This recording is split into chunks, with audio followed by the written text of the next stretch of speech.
Turn on main power at the front of the unit. Make sure the emergency stop button is released. Press the green power button. Turn on the touch screen display.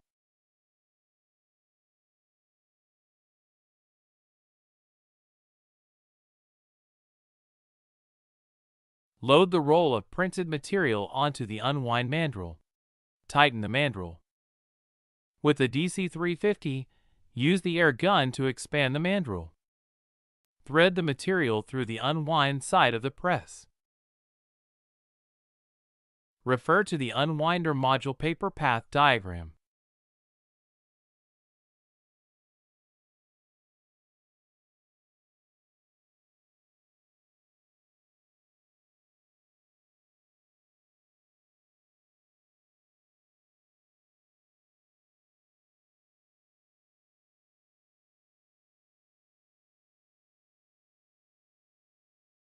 Continue threading the material through the rewind side of the system. Refer to the rewinder module paper path diagram.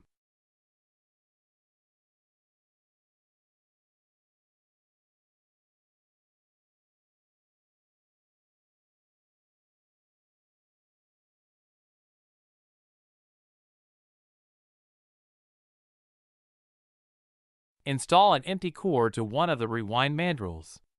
With the DC350, use the air gun to expand the mandrel.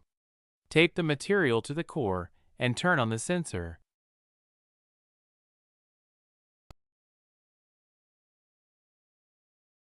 With the stock threaded through the press, verify the position of the stock going through the web guide.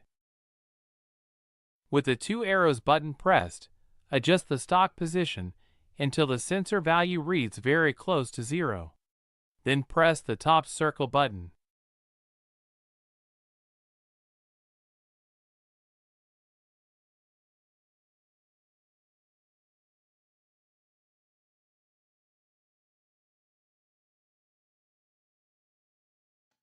Adjust the location of the black mark sensor so it is over the stock and in line with the printed black mark. Tighten to lock into position.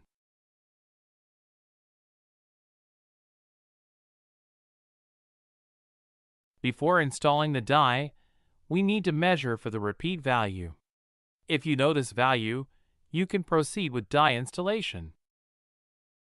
Using a non-metal ruler, measure the distance from the bottom of the last cavity to the bottom of one of the alignment slots. This is the die plate length value that will be entered into the software. It is important not to damage the edge of any of the cavities. With both pressure dials set to 0, rotate the cylinder and locate the guide pins.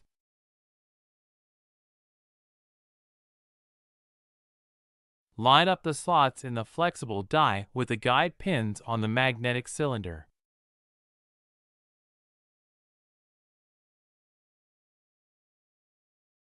Confirm the guide pins are centered, top to bottom, in the die slots. Rotate the magnetic cylinder to attach the die.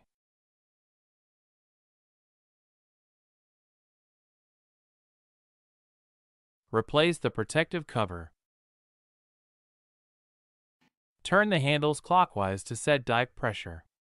Turn the handles together to apply even pressure. The default pressure value is 15 bar.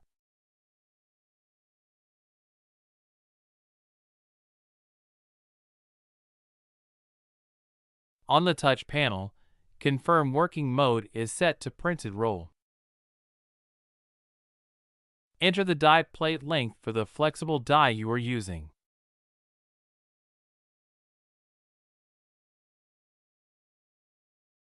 Press Start to begin cutting labels. Use the buttons on the offset cut position box to adjust the front to back and left to right cut locations. Pressing the up and down buttons moves the cylinder assembly. This affects the front, back cut location. Pressing the left and right buttons moves the black mark sensor. This affects the left, right cut location. After running additional cuts, verify the cut position. Make further adjustments if necessary. Note, Adjustments can be made as the press is running.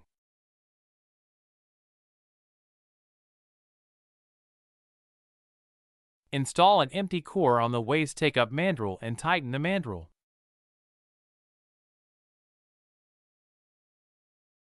Remove the labels and cut the material to allow the matrix to be removed.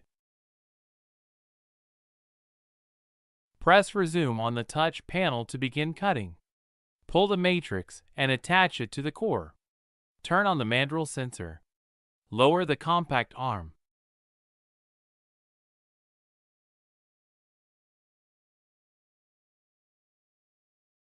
Pause the job using the touch panel. To trim the edges of the liner, lower the blade holder one position and move the blades to the correct location. Once in the correct location, lower the blade assembly completely. Press Resume to continue cutting labels. Once the trimmed edges reach the rewind mandrel, press Pause. Break away the trimmed edges.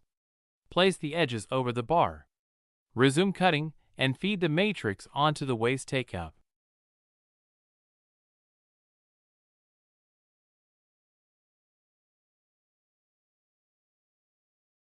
For multiple across labels, lower the slitter blades one position and adjust the position of the blades.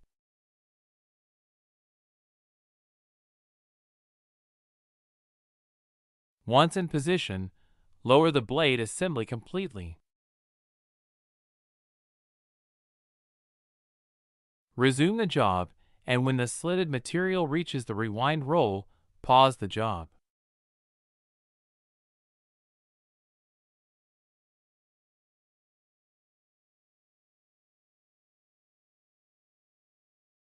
Turn off the rewind sensor and cut the material. Remove the core.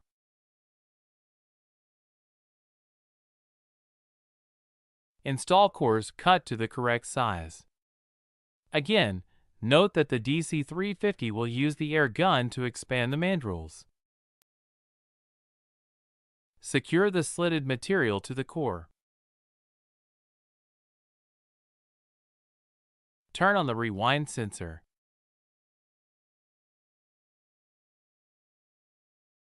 The finished rolls can be completed face in or face out. This is set in the touch panel, under Settings. When installing the core to the lower rewinder, adjust the sensor position so it is pointed at the core. Turn on that sensor. Resume the job to continue producing labels.